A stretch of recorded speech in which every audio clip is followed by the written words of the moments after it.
In one of the most Orwellian moments amongst a slew of them in the past few years, the government has now begun creating its own disinformation comic books, coming straight from the Cybersecurity and Infrastructure Security Agency. Wow, that's a mouthful. And they're here to fool your children into believing that comic books are a useful way to bring you information on government action. I don't know. They're here to push the idea that you can trust the government when clearly I don't think you can, especially if they're out there trying to create comic books aimed at young people. Let's watch the this introduction really quick. It's a little weird. Real Fake, the first graphic novel in SZA's Resilience series, explores the deceitful tactics of disinformation. Are you hearing that voice? Does that not sound like something you'd hear in an Orwellian world? You know, whereas it's telling you what you're supposed to believe.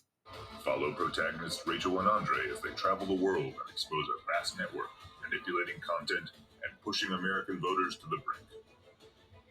With elections coming up, will they be able to follow the trail of deepfake? Was that Elon Musk? The government's telling us who they don't like, right? I mean, he pointed out that the FBI was the one sending millions of dollars to Twitter to you know delete the people or shadow ban the people that the government didn't like.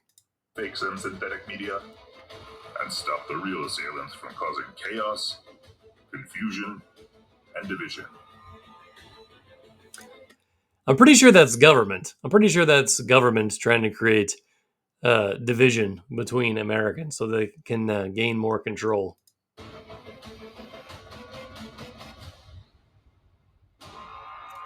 Yeah, so how weird is that? It's very weird. But at least, Rand Paul is here slamming these ridiculous government funded anti misinformation comic books as they have on the Hill here. They're talking about it. And, thank goodness. It seems like people on the left and the right are like, yeah, this is a little too much. We don't need the government trying to get into comic books to manipulate people. Yet for some reason they won't feel the same way. People the far left won't criticize the same sort of things in the public schools or in the libraries, and they probably should. Probably should be criticizing that. To all the comic book nerds out there, this one's for you.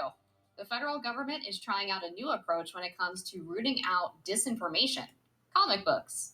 The Cybersecurity and Infrastructure Security Agency, also known as CISA, unveiled a new series called Real Fake to tackle disinformation ahead of the November election. Take a look. Follow protagonists Rachel and Andre as they travel the world and expose a Yeah, so we just watched that. Able to follow violence from causing isn't impressing everyone, least of all some conservative hardliners. Republican Senator from Kentucky, Rand Paul, says, quote, DC Comics won't be adding these taxpayer-funded comic books to their repertoire anytime soon. Meanwhile, GOP Congressman from North Carolina, Dan Bishop, said they are creepy. But any CISA comic... Heck yeah, they're creepy. My goodness, that weirded me out, that voice there. What the heck? Critics may feel relieved to know that the series has fallen on deaf ears, not because they might be a little corny, but as The Intercept's Ken Klippenstein reports, few people even noticed them. This story is incredible. I think that a lot of claims of government excess are silly.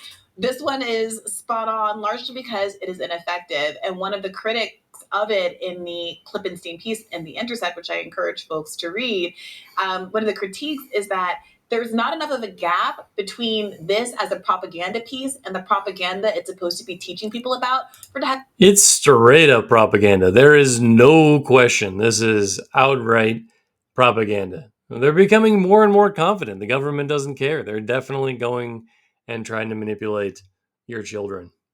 Any plausibility whatsoever. It's also just funny to hear the government basically propping themselves up as the fighters against disinformation when they are often... Who are these people that work for government that are so overly confident about their righteousness that they think they can just tell everyone else what to believe?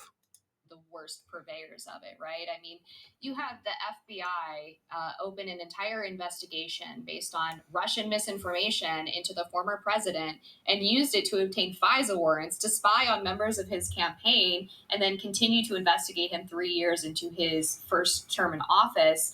I mean, it's just a completely fabricated story, right? Who knows if the government didn't come up with that in the first place?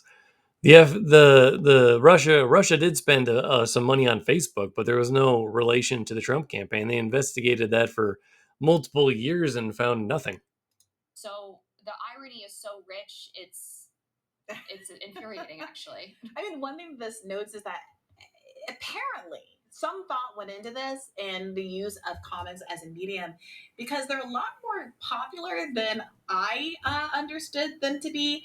Apparently, more paper in Japan is used for manga books than is used for toilet paper. Comic novels are third in sales by genre only. Well, here's the thing to remember about Japan. They're more popular now than American comic books because American comic books keep pushing politics, right? Manga is more popular because they're just telling good stories. So it's a significantly different situation, okay?